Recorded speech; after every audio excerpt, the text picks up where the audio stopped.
Akala ng iba mahina at tahimik lang ang mga introvert. Pero ang hindi nila alam, introverts hold one of the most dangerous mental powers sa mundo. Ayon sa itim na psychology, una sa lahat tahimik lang sila. Pero sobrang observant habang abala ang iba kakadaldal.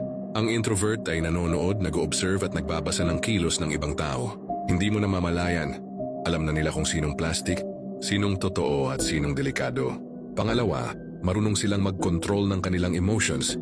Sa pinakaloob nila ay parang kinakabahan na sila, pero sa panlabas nila ay sobrang kalmado lang nila. Ito ang tinatawag na emotional masking. Sila mismo ay kontrolado na ang kanilang sariling emosyon. At pag ikaw ang na-trigger nila, ikaw mismo ang natalo nila sa laro mo.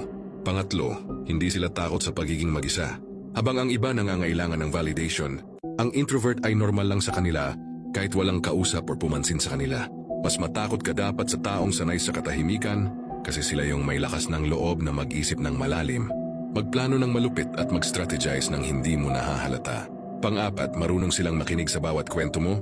Tinatandaan nila ang pattern ng behavior mo. Introverts can use your own words against you kung gugustuhin nila. And yun ang pinaka-dangerous. Kaya next time na may makita kang tahimik lang sa gilid, huwag mo silang maliitin. Dahil sa likod ng katahimikan nila, ay may isang isip na laging nanonood, laging nagmamatyag at laging handa. Yan ang lakas ng introvert na hindi alam ng karamihan.